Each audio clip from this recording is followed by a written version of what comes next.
اعوذ باللہ من الشیطان الرجیم، بسم اللہ الرحمن الرحیم۔ سعید آفیشیل چینل کے دوستوں، السلام علیکم ورحمۃ اللہ وبرکاتہ۔ دوستوں، اگر آپ چاہو تو ہمارے چینل کو سبسکرائب کر سکتے ہو۔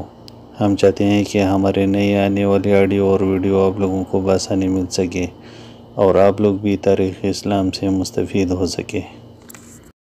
انتھینوس، روتاس، لیزا اور یوکلس حلب کے قریب ایک بستی میں پہنچ گئے۔ یہ جنگل میں چند ایک گھروں کی بستی تھی اور یہ بنو ربیع کے لوگ تھے۔ انہوں نے انتھینوس اور اس کے ساتھیوں کو دیکھا تو سب گھروں سے باہر آ گئے۔ وہ جان گئے ہوں گے کہ یہ رومی ہیں۔ رومیوں کے متعلق ان لوگوں کی رائے اچھی نہیں رہی تھی۔ انتھینوس اور روتاس خاصا لمبا عرصہ جزیرے کے علاقے میں رہے تھے، اس لیے انہوں نے ان کی زبان سیکھ لی تھی۔ انہوں نے بستی والوں سے کہا کہ وہ کسی بڑے آدمی یعنی بزرگ سے ملنا چاہتے ہیں۔ لوگ انہیں ایک گھر میں لے گئے۔ یہاں ایک ضعیف العمر آدمی نے ان کا استقبال کیا اور انہیں عزت و احترام سے بٹھایا۔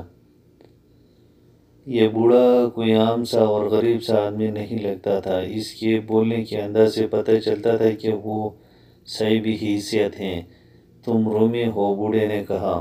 ہمارے دلوں میں اب رومیوں کی وہ عزت نہیں رہی جو ان کی شکست سے پہلے ہوا کرتی تھی، لیکن تم ہمارے مہمان ہو، دل سے تمہاری عزت کریں گے۔ کیا تم لوگ کہیں جا رہے ہو؟ کیا تمہیں ہمارے کسی بھی قسم کی مدد درکار ہے؟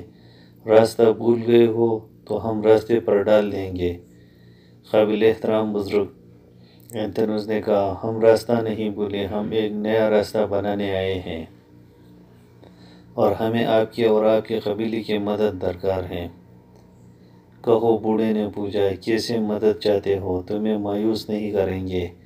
ہمیں اپنے ذات کے لیے کچھ بھی نہیں چاہیے، انتھینوس نے کہا۔ ہم آپ کی قوم کے لیے کچھ کرنا چاہتے ہیں اور کچھ اپنے لیے بھی۔ ہرقل بھاگ گیا ہے، اس کی فوج مسلمانوں کے ہاتھوں کٹ گئی ہے اور جو بچ گئی تھی وہ ایسے بکھر کر بھاگی کہ اس کا وجود ہی ختم ہو گیا ہے۔ میں رومی فوج کا جرنیل ہوں، اسے بھی جرنیل سمجھیں۔ یہ عورت اور یہ لڑکا کون ہے یہ بعد میں بتائیں گے۔ ابھی ہم یہ کہنا چاہتے ہیں کہ ہمیں رومی نہ سمجھے، اپنا ہم مذہب بھائی سمجھے۔ ہرقل پہلے بادشاہ ہیں، اس کے بعد عیسائی، اور وہ بھی برائے نام۔ ہم پہلے عیسائی ہیں، اس کے بعد رومی۔ انتھینوس نے وہ سلیب اس بوڑھے کو دکھائی جو روتاس کو ابو عبیدہ نے تحفے کے طور پر دی تھی۔ ہم اس کی سلطنت قائم کرنا چاہتے ہیں جو سلیب کے ساتھ لٹکا ہوا ہے۔ انتھینوس نے کہا، یہ روم اور ایران جیسے بادشاہی نہیں ہوگی، یہ یسوع مسیح کی سلطنت ہوگی۔ اگر الجزیرہ کے تمام عیسائی قبائل اکٹھے ہو جائیں تو میں اور میرا یہ ساتھی انہیں ایک ایسی زبردست فوج میں منظم کر دیں گے کہ تھوڑی ہی عرصے میں مسلمانوں کو شام سے دھکیل باہر کریں گے۔ بوڑھی کے مرجھائے ہوئے چہرے پر رونق اور ہونٹوں پر تبسم آ گیا۔ یہاں سے وہ بات چلی جس پر انتھینوس قبائل کے سرداروں کو لانا چاہتا تھا۔ بوڑھا جب بولا تو معلوم ہوا کہ وہ اس کا ہم خیال ہے اور ایسے ہی ارادے اس کے سینے میں بھی تڑپ رہے ہیں۔ کبھی ہم ایرانیوں کے غلام ہو جاتے ہیں، بوڑھے نے کہا، کبھی رومی آ کر ہمیں اپنا زرخرید رعایا بنا لیتے ہیں، اور اب مسلمانوں نے ہمیں تحت کر لیا ہے۔ مجھے اپنے اس تمام علاقے کی خبریں مل رہی ہیں۔ ہمارے قبائل نے بغاوت تو کر دی ہے، لیکن الگ الگ ہو کر۔ اس کا نتیجہ یہ ہے کہ قبیلے کچھ لڑکے اور فوراً ہی ہتھیار ڈال کر اطاعت قبول کرتے چلے جا رہے ہیں۔ بنو تغلب جیسے طاقتور قبیلے نے بھی مسلمانوں کی اطاعت قبول کر لی ہے۔ صرف حلب رہ گیا ہے جہاں ابھی کچھ نہیں ہوا۔ میرے نظر اس قلعہ بند شہر پر ہے۔ دو طاقتور قبیلے ابھی بچے ہوئے ہیں، ایک ہے بنو ربیع اور دوسرا ہے بنو تنوخ۔ اگر ہم حلب میں جم گئے اور مسلمانوں کو ناکام کر دیا تو تمام قبائل کی حوصلہ افزائی ہوگی اور وہ ہمارے پرچم تلے متحد ہو جائیں گے۔ کیا آپ ان قبیلوں کے سرداروں کو یہاں بلوا سکتے ہیں؟ اینتھنوس نے کہا، ہم ابھی سامنے نہیں کرنا چاہتے، خطرہ ہے کہ ہرکل کے مخبر اور جاسوس ہمیں ڈھونڈتے پھر رہے ہوں گے۔ تمہارے لیے کوئی خطرہ نہیں، بوڑھے نے کہا، جب تک تم ہمارے پاس ہو تمہارے طرف آنکھ اٹھا کر بھی کوئی نہیں دیکھ سکتا۔ کسی بھی سردار کو یہاں بلانے کی ضرورت نہیں ہے، ہم تمہیں حلب میں پہنچا دیں گے اور سردار تمہارے پاس آ جائیں گے، ہم تمہیں اپنا لباس پہنا دیں گے اور غریب سے کسانوں اور مزدوروں کے بحروب میں حلب میں داخل کریں گے۔ تاریخ میں اس سوال کا جواب نہیں ملتا کہ حلب جیسے بڑے اور قلعہ بند شہر کو مسلمانوں نے کیوں اتنا نظر انداز کر رکھا تھا کہ وہاں مجاہدین کی نفری آبادی کے لحاظ سے بہت تھوڑی تھی، اور یہ چند ایک مجاہدین جزیہ اور محصولات وصول کرنے کی اور انتظامیہ کا کاروبار چلانے میں مصروف رہتے تھے۔ حلب کی آبادی بڑھتی جا رہی تھی، جس کی وجہ یہ تھی کہ الجزیرے کے علاقوں سے بھاگے ہوئے عیسائی قبائل حلب میں جا کر پناہ لیتے تھے۔ مختلف قبیلوں کے کئی ایک سردار بھی وہاں جا پہنچے تھے یا وقتاً فوقتاً وہاں جاتے رہتے تھے۔ حلب میں ابھی بغاوت اور سرکشی کی کوئی آثار نہیں تھی۔ اینتھنوس، روتاس، لیزا اور یوکلس جب حلب میں داخل ہوئے تو کسی نے انہیں اچھی طرح دیکھا بھی نہیں، کسی کو دیکھنے کی ضرورت ہی محسوس نہ ہوئی۔ اس قسم کے خانماں برباد پناہ گزین تو حلب میں آ ہی رہتے تھے۔ اینتھنوس اور اس کے ساتھیوں کو بھی ایسی ہی پریشان حال پناہ گزین سمجھا گیا۔ ان کے ساتھ بوڑھے کے بھیجے ہوئے 2 خاص آدمی تھے جو انہیں ایک سردار کے گھر میں لے گئے۔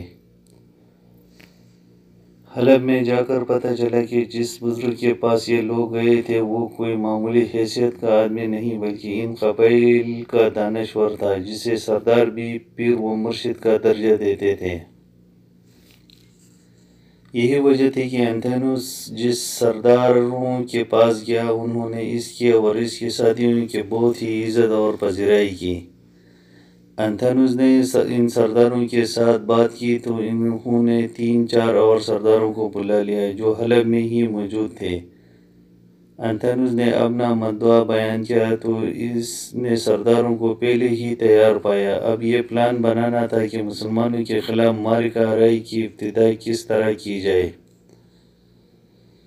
کچھ دیر بعد چیت اور بحث و مباحثہ ہوا اور ایک لائحہ عمل تیار ہو گیا۔ اس کے مطابق سرداروں نے اپنے خاص آدمی بلائے اور انہیں کچھ ہدایت دے کر دوڑا دیا۔ 2 ہی دنوں بعد قلعہ حلب میں آنے والے پناہ گزین قبائل کی تعداد بڑھنے لگی اور بڑھتے ہی چلے گئے۔ جو مسلمان مجاہدین شہر میں موجود تھے انہوں نے یہ دیکھنے کی ضرورت ہی محسوس نہیں کی کہ ان پناہ گزینوں کے ساتھ ہتھیار بھی آ رہی ہیں۔ ان ہتھیاروں میں زیادہ تر برچیاں تھیں اور اس سے زیادہ کمانیں اور تیروں سے بھری ہوئی ترکش تھی۔ بعض ہتھیار تو کھلم کھلا آئے تھے اور زیادہ تر ہتھیار چھپا کر لائے جا رہے تھے۔ رومی اس شہر سے بھاگ گئے تھے، ان کے مکان اور فوجیوں کی بارکیں خالی پڑی تھیں۔ پناہ گزین ان میں آ کر قیام کرتے تھے اور ان کی تعداد اتنی زیادہ ہو گئی کہ خیمے گاڑنے پڑے۔ اینتھنوس سرداروں کو فوجی اور جنگی نوعیت کی ہدایت دیتا تھا اور سردار یہ ہدایت اپنے خاص آدمی کو دیتے اور اس طرح تمام لوگوں تک یہ پہنچ جاتی تھی اور لوگ اس کے مطابق تیاری کر رہے تھے۔ اینتھنوس اور اس کی کسی بھی ساتھی کو مسلمان تو پہچانتے ہی نہیں تھے۔ لیزا اور یوکلس تو شاہی خاندان کے افراد تھے، انہیں مسلمان پہچان ہی نہیں سکتے تھے۔ البتہ یوکلس کو تقریباً تمام عیسائی سردار پہچانتے تھے، اور یہ بھی ایک وجہ تھی کہ یہ سردار فوراً اینتھنوس کے ساتھ ہو گئے تھے، کیونکہ اس نے ایک قبائلی لڑکی کو قسطنطین کے دست درازی سے اس طرح بچایا تھا کہ تلوار نکالی تھی اور اگر محافظ دستے کا ایک افسر درمیان میں نہ آ جاتا تو ان دونوں بھائیوں میں سے کوئی ایک قتل ہو جاتا۔ پھر یوکلس لڑائی سے پہلے ان قبائلیوں کے لشکر میں گھومتا پھرتا رہتا تھا اور سب کے دلوں میں اس واقعے کی وجہ سے یوکلس کی عزت پیدا ہو گئی تھی۔ یہ قبائلی اس کو اپنی عزت و آبرو کا محافظ سمجھنے لگے تھے۔ قبائلیوں کا 30,000 کا لشکر بد دل ہو کر ہرقل کا ساتھ چھوڑ آیا تھا، جس کی اور وجوہات تو تھی، لیکن اس میں یوکلس کا عمل دخل بھی تھا۔ اب وہی یوکلس اپنے باپ کا ساتھ چھوڑ کر اور شاہی زندگی ترک کر کے ان کے پاس آ گیا تھا۔ لیزا تو رات کے وقت کبھی باہر نکلتی اور قلعے کے دیوار پر گھوم لیتی تھی۔ یوکلس نوجوان لڑکا تھا، وہ ایک گھر میں قید رہ ہی نہیں سکتا تھا اور قید رہنے کی ضرورت بھی نہیں تھی۔ اسے مجاہدین میں سے تو کوئی پہچانتا نہیں تھا۔ ایک روز وہ شہر سے نکلا اور ویسے ہی سیر سپاٹے کے لیے ایک طرف چل پڑا۔ اس طرف سبزہ زیادہ تھا اور بڑے گھنے اور خوبصورت درخت تھے، اور وہیں کہیں ایک چشمہ بھی تھا، کچھ کھیت بھی تھے۔ وہ اس طرف جا رہا تھا کہ 4-5 لڑکیاں کچھ دور سے ہنستی کھیلتی آ رہی تھی۔ اس کو دیکھ کر وہ رک گئی۔ یوکلس نے ان کی طرف دیکھا۔ ایک لڑکی دوڑتے ہوئے یوکلس کے پاس آئی۔ یوکلس اسے ٹھیک طرح پہچان نہ سکا۔ تم وہی ہو، لڑکی نے کہا۔ میں تمہیں ساری عمر نہیں بھول سکتی۔ تم نے میری عزت بچائی تھی، تم نہ ہوتے تو وہ میرا فرض تھا۔ یوکلس نے مسکراتے ہوئے کہا، مجھے تو تمہاری صورت یاد نہیں رہی۔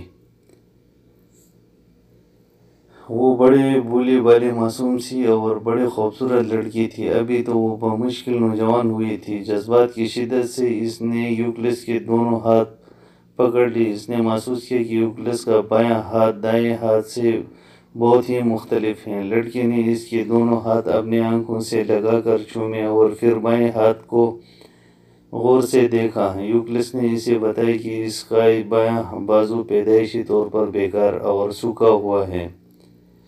لڑکی کے چہرے پر اداسی آئی اور اس کی آنکھوں میں آنسو آ گئے۔ میں تمہیں خوابوں میں دیکھتی رہی ہوں، لڑکی نے کہا۔ جب یہ خیال آتا تھا کہ تمہیں ساری عمر نہیں دیکھ سکوں گی تو بہت دکھ ہوتا تھا۔ تم جیسے غیرت مند آدمی مجھے اپنی جان سے زیادہ عزیز لگتے ہیں۔ وہ میرا بڑا بھائی تھا جسے میں قتل کرنے کو تیار ہو گیا تھا، یوکلس نے کہا۔ میرا ایک بازو نہیں ہے، پھر بھی میں تلوار، برچھی اور کلاڑی سے 2-3 آدمیوں کا مقابلہ کر سکتا ہوں۔ سنا تھا تم بادشاہ کے بیٹے ہو، لڑکی نے کہا۔ وہ بادشاہ تو بھاگ گیا ہے، تم یہاں کیوں آئے ہو؟ میں بادشاہی کو ٹھوکر مار کر آیا ہوں، یوکلس نے کہا۔ اس روز تمہاری عزت بچائی تھی، اب تمہارے قبیلے کی عزت بچانے آیا ہوں۔ اب یہی رہوں گا۔ لڑکی کے چہرے پر ایسا تاثر آ گیا تھا جیسے اسے یقین نہ آ رہا ہو کہ اس کے خوابوں کا شہزادہ اس کے سامنے کھڑا ہے۔ دوسری لڑکیاں ذرا پرے کھڑے دیکھ رہی تھیں۔ لڑکی نے انہیں ہاتھ سے اشارہ کیا کہ وہ چلے جائیں۔ وہ سب قہقہے لگاتے چلے گئے اور کچھ دیر بعد یوکلس اور لڑکی چشمے کے کنارے ایک پھول دار جھاڑی کے پاس اس طرح بیٹھے ہوئے تھے کہ دونوں نے ایک دوسرے کو ایک ایک بازو کے گھیرے میں لے رکھا تھا۔ اس روز کے بعد لڑکی یوکلس سے کئی بار ملی۔ وہ ایک قبیلے کے سردار کی بیٹی تھی۔ رات کو بھی وہ یوکلس کے پاس آئی اور دونوں قلعے کی دیوار پر بیٹھے یا ٹہلتے رہے۔ وہ تو جیسے ایک دوسرے میں تحلیل ہو گئے تھے۔ یوکلس نے اسے بتا دیا تھا کہ وہ یہاں کیا کر رہا ہے۔ اب تو لڑکی نے اسے آسمان سے اترا ہوا فرشتہ سمجھنا شروع کر دیا تھا۔ میرا ایک وہم تم کسی طرح ختم کر سکتے ہو، لڑکی نے ایک روز یوکلس سے کہا۔ جو سلطنت یا بادشاہی تم قائم کرنے آئے ہو وہ ہوگی تو پھر تم شہزادے بن جاؤ گے اور مجھے بھول جاؤ گے۔ تمہارے سامنے تو میری کوئی حیثیت ہی نہیں۔ یوکلس نے اسے الفاظ میں نہیں اپنے ساتھ لگا کر عملاً یقین دلایا کہ وہ اسے کبھی نہیں بھولے گا، اور کتنا ہی اونچا کیوں نہ چلا جائے اس کے بغیر نہیں رہ سکے گا۔ یوکلس نے اپنے ایک ہی بازو میں لڑکی کو اتنی شدت سے کھینچا جسے اس کی پسلیاں توڑ ڈالے گا۔ انتھنوس نے جنگ کی ابتدا کی جو رات مقرر کی تھی، اس رات قبائلیوں نے بغیر کسی دشواری کے مجاہدین پر قابو پا لیا جو قلعے میں موجود تھے۔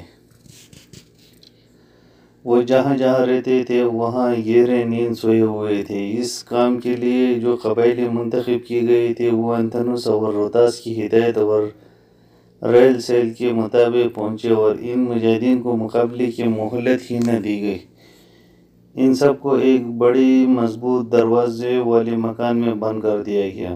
شہر کے صدر دروازے پر 2 مجاہدین ڈیوٹی پر رہتے تھے۔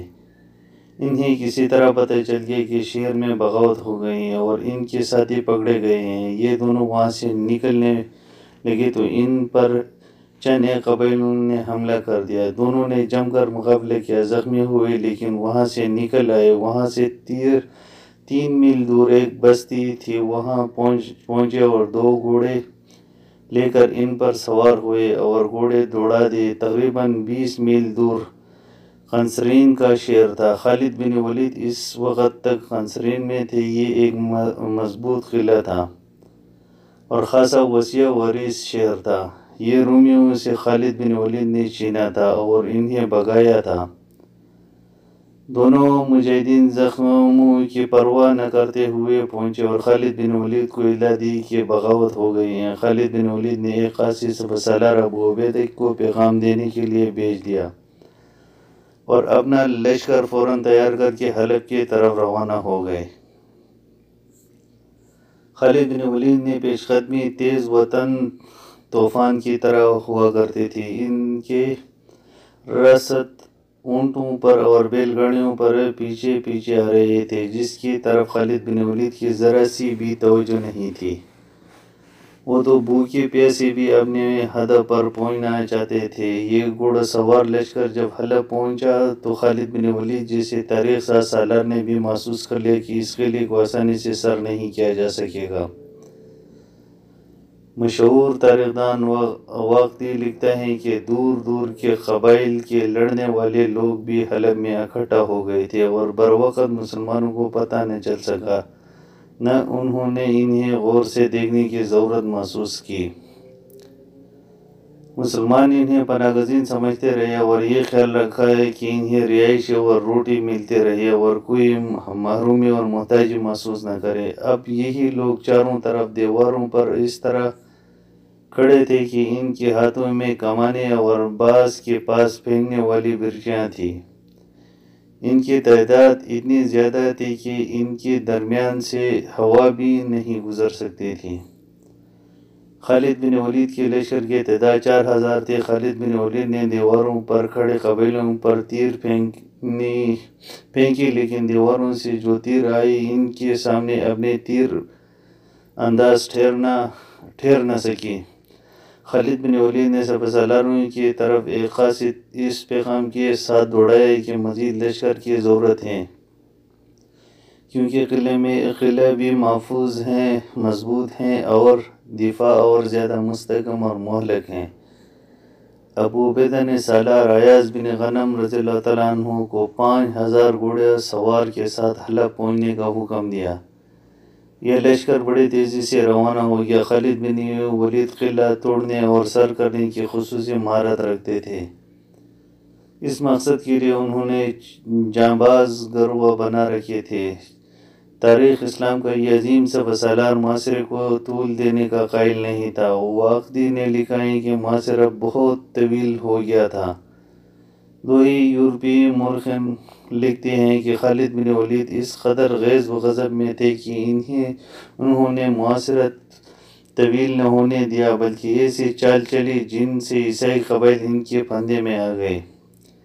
انتنس نے یہ حرکت کی کہ محاصرے کے تیسرے چوتھے ہی روز ان تمام مجاہدین کو قلعے کی دیوار پر پہلو بپہلو کھڑا کر دیا، جنہیں ایک رات سوتے میں پکڑ کر قید کر دیا گیا تھا۔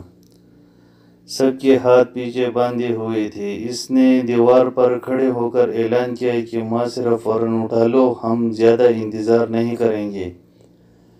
ان میں پہلے 10 آدمیوں کے سر کاٹ کر تمہارے طرف پھینک دیں گے۔ محاصرہ پھر بھی نہ اٹھایا گیا تو مزید 10 آدمیوں کے سر کاٹ کر باہر پھینکیں گے۔ محاصرہ نہیں اٹھانا۔ ایک قیدی مجاہد نے بڑی ہی بلند اور پرجوش آواز میں کہا، ہمارے سر کٹ جانے دو، ہم گھروں سے اللہ کی راہ میں سر کٹوانے ہی نکلے ہیں۔ محاصرہ نہ اٹھانا، اللہ تمہاری مدد کرے گا، قلعہ توڑ لوں گے۔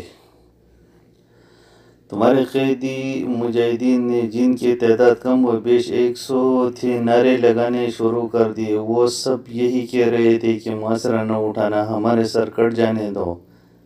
قیدی مجاہدین کے جذبے ایثار اور جوش و خروش نے باہر والے مجاہدین کو آگ بگولا کر دیا۔ یہ تو سالاروں کا کمال تھا کہ انہوں نے مجاہدین کو اپنے قابو میں رکھا، ورنہ وہ تو اس قدر جوش میں آ گئے تھے کہ سب کے سب قلعے پر حلہ بول دینے کو تیار ہو گئے تھے۔ وہ کہتے تھے کہ تیر انداز اوپر دیوار پر تیر پھینکتے رہیں اور وہ دروازے توڑ لیں گے یا دیوار میں کہیں شگاف ڈالیں گے۔ خالد بن ولید اور ایاز بن غنم ہوشمند سالار تھے۔ وہ جذبات کے جوش سے نہیں، جنگی فہم و فراست سے کارروائی کیا کرتے تھے۔ ایک دو دنوں کی کوشش کے بعد خالد بن ولید نے شہر کے اندر افراتفری پھیلانے کا یہ طریقہ اختیار کیا کہ فتیلے والے تیر شہر کے اندر پھینکنے شروع کر دیں۔ یہ آگ لگانے والے تیر تھے، انہیں دیواروں کے اوپر سے اندر تک پہنچانا آسان نہیں تھا، لیکن شہر کے ایک طرف کچھ بلند جگہ مل گئی جس پر تیر انداز کھڑے ہو کر تیر اندر پھینک سکتے تھے۔ بعض تیر انداز درختوں پر چڑھ گئے اور وہاں سے آگ والے تیر اندر پھینکنے لگے۔ یہ تیر کچھ زیادہ اثر انداز نہیں ہوئے، جس کی وجہ یہ تھی کہ آبادی دیوار سے اتنی دور تھے جہاں تک تیر نہیں پہنچ سکتے تھے۔ ایک میدان میں خیمے لگے ہوئے تھے۔ دونوں سالاروں خالد بن ولید اور ایاز بن غنم کو قلعے کے اندر کی حالات کا تو کچھ بھی پتہ نہیں تھا۔ اندر اگر کوئی مسلمان جاسوس تھا بھی تو وہ باہر نہیں آ سکتا تھا، اور باہر سے کسی کو قبائلی عیسائیوں کے بیروب میں اندر نہیں بھیجا جا سکتا تھا۔ دیواروں پر جو قبائلی تیر اور کمان اور پھینکنے والی برچیاں لے کھڑے رہتے تھے وہ روز اول کی طرح جوش و خروش میں معلوم ہوتے تھے۔ خالد بن ولید نے اپنے نائب سالاروں سے اور ایک دو مرتبہ مجاہدین کے پورے لشکر سے کہا تھا کہ حلب کو اپنا ہی شہر سمجھو۔ ان کا حوصلہ بڑھاتے ہوئے خالد بن ولید نے پر اعتماد انداز میں کہا تھا کہ شہر میں کوئی تربیت یافتہ اور تجربہ کار فوج نہیں۔ یہ لوگ افراتفری فرداً لڑنا جانتے ہیں یا ہجوم کی صورت میں حلہ بول سکتے ہیں، لیکن محاصرے میں ٹھہرنا اور محاصرہ توڑنا ان کے بس کی بات نہیں۔ بلکہ ان لوگوں کو اپنے بس میں سمجھو اور تھوڑے ہی عرصے بعد یہ ہتھیار ڈال کر ہماری اطاعت قبول کر لیں گے یا کوئی ایسی حماقت کر بیٹھیں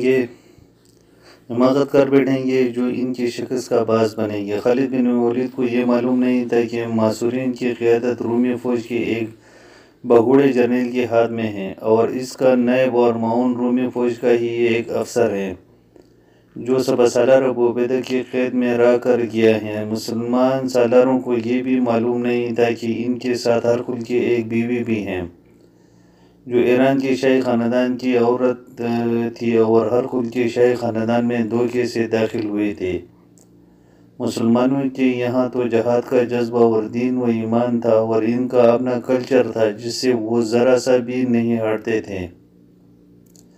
اس کے مقابلے میں قلعے کے اندر جو رومی قیادت تھی، اس کا اپنا کلچر اور اپنا کردار تھا جس سے وہ لوگ اپنی ضرورت اور اپنے مفادات کے مطابق دستبردار ہو جایا کرتے تھے۔